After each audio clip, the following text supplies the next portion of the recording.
There over the airwaves, national airwaves of ESPN Radio and ESPN News, 250 plus markets across the United States of America, plus ESPN Radio on Sirius XM Channel 80, plus ESPN Radio simulcast over the live national television airwaves of ESPN News. Number to call up as always is 888-SAY-ESPN. That's 888-729-3776. The Stephen A. Smith Show is being brought to you by Pennzoil Synthetics, taking synthetic motor oil performance to a whole new level. So make the switch to Pennzoil Synthetics today.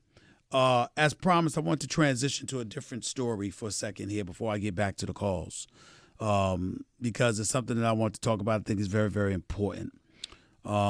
Story came out yesterday. Jay-Z and the National Football League reached a partnership. Press conference, Rock Nation's offices on Wednesday. To discuss, it was a press conference today to discuss their new entertainment and social awareness partnership. It was revealed yesterday after news leaked. During the conference, they revealed some details about the partnership and also said that they both have had conversations with former San Francisco 49ers quarterback Colin Kaepernick, whose controversial symbolic kneeling during the national anthem has essentially seen him drummed out of the league, but declined to reveal any details about those conversations or what his stance on the partnership may be. Asked whether they plan to involve Kaepernick, Jay-Z said, "You'll have to ask him. I'm not his boss. That's for him to say." Eric Reed, member of the Carolina Panthers, famous for kneeling alongside Colin Kaepernick and fighting that fight as vehemently as anybody has, by the way. So much so that when the Players Coalition was trying to negotiate stuff with the National Football League, he felt that they co-opted the cause, got $89 million by NFL owners to dedicate to causes that would impact positively in the African American community. Ed Reed tried to confront Malcolm Jenkins of the Philadelphia Eagles, who led that coalition, on the field, got in his face the whole bit. So that's a very uncomfortable situation to see. Nevertheless, it is what it is. Reading from this article to continue to get to my point, earlier asked how he could enter into this partnership while Kaepernick remains without a team, Jay-Z said, quote, "I think that we forgot that Colin's whole thing was to bring attention to social injustice. So in that case, this is a success. This is the next thing. There's two parts of protest, the protest, and then there's a company or an individual saying, 'I hear you. What do we do next?' For me, it's about actionable items. What are we going to do about it? We got stuck on Colin not having a job. You know what I'm saying? And this is more than that. I support any protest that's effective," Jay-Z continued.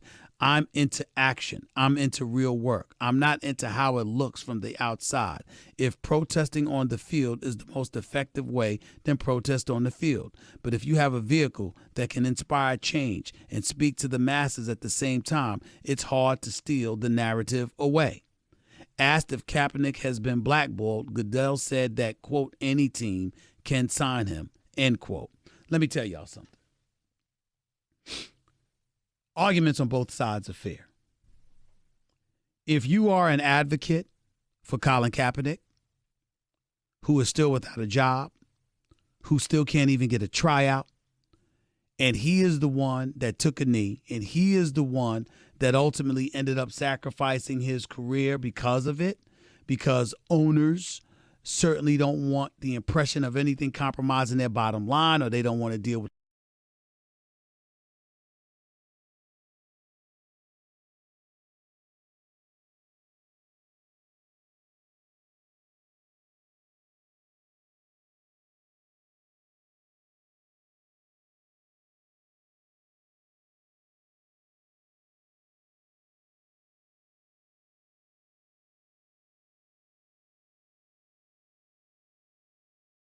they're positioning themselves to look very, very good in all of this. Because by having somebody like Jay-Z involved with them on a partnership level, to have him in the room, ingratiating himself with owners and league officials, and thereby influencing some things that would ultimately promote or drastically assist change for the better throughout various disenfranchised communities in this country, the NFL looks absolutely beautiful in all of this. Jay-Z does too, though. Because here's the reality of the situation, ladies and gentlemen. Sacrifices have been made before by other people. And the sacrifice wasn't for themselves. It was for the betterment of a whole.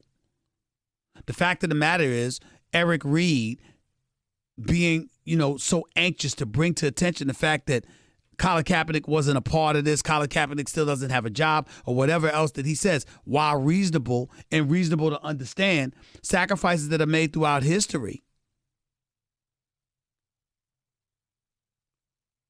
didn't come without a cost.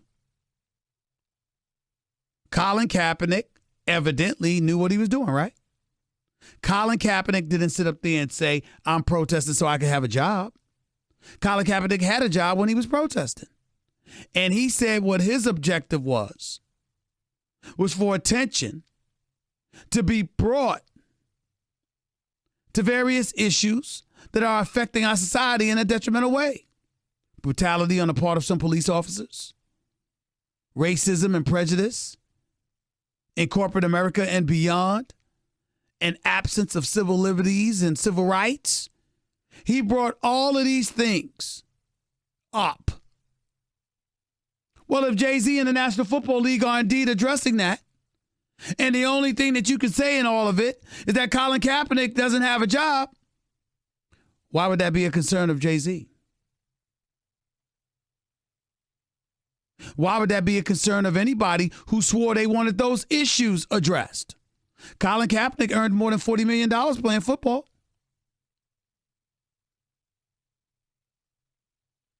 Now, I'm not saying that Colin Kaepernick shouldn't have a job in the NFL. I'm saying quite the opposite. I'm saying he should at least have a try. Because I'm going to be honest with you, I don't know if he can still play, but there's so many scrubs at the quarterback position in the National Football League, you can't convince me that Colin Kaepernick can't get a job. You damn sure can't convince me that he doesn't deserve a tryout. I'm also going to take heed to the column written by Mike Lupica in the New York Daily News just this past weekend when he pointed out the hypocrisy of the National Football League because Stephen Ross,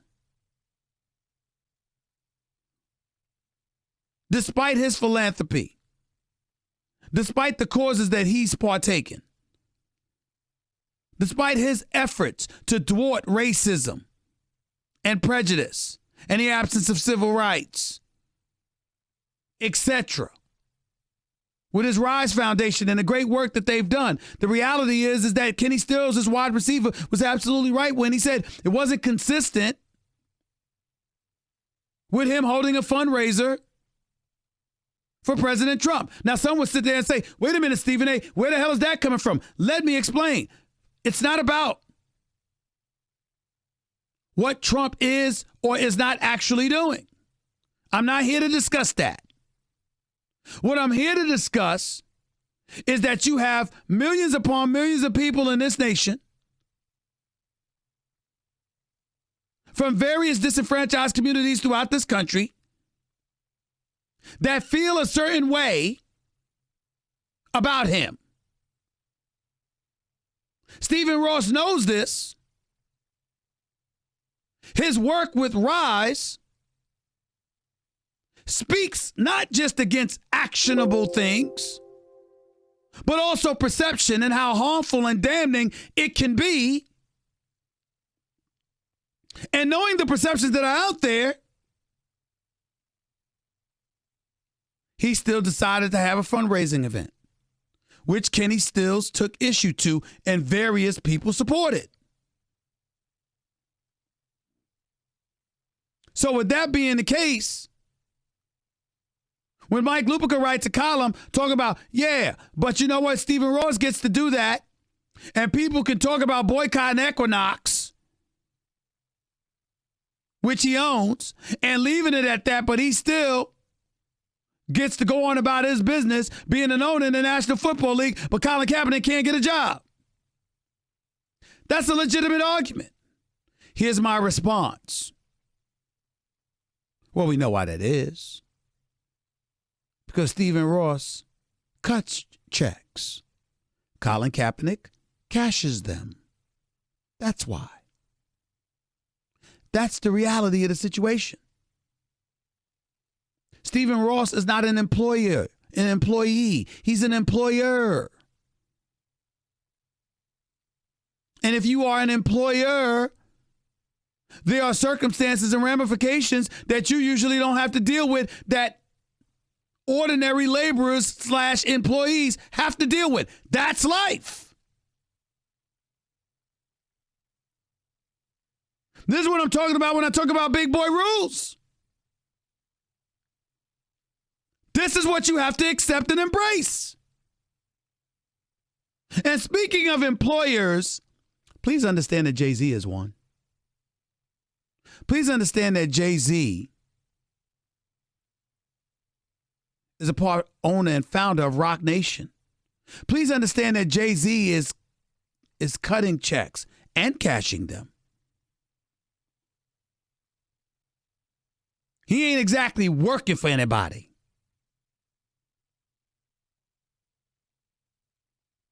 Ladies and gentlemen, Bob Iger runs Walt Disney. He answers to shareholders, stockholders, stuff like that. But everybody here listening to me, looking at me, they know. I don't have the same rights that Bob Iger has. Isn't that fair to say? I'm looking at my colleagues around here. Is that not fair to say? I don't have the same rights that Bob Iger has. I'm a top-tier talent. I help generate revenue and ratings for ESPN. Think I'm doing a pretty damn good job of it, to be quite honest with you. First Take, this radio show, social media, YouTube, and the money that generates, NBA, appearances on SportsCenter, list goes on and on. Ladies and gentlemen, I do a hell of a lot for this company. I ain't no Bob Iger. And if you think I think for 1 second that the same rules that apply to me apply to him, you need to get drug tested. And they shouldn't. He's Bob freaking Iger. Jimmy Pitaro is the president. He's an employee. He works for this company. Co-chaired Disney too. Same rules don't apply to me that apply to him.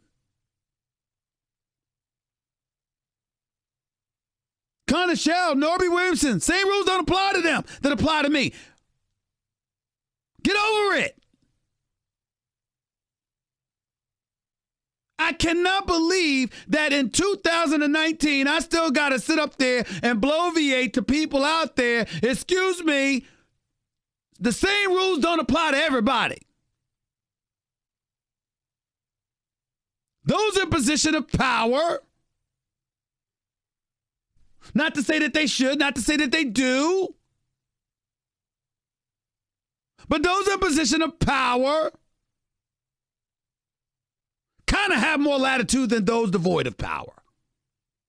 Kenny Stills is a wide receiver. You want me to tell you what I can tell you about Kenny Stills? Got mad respect for the brother. Appreciate his courage. I would have talked to Stephen Ross first, but that's about the only difference. I respect where he's coming from. But he's damn lucky to still have a job.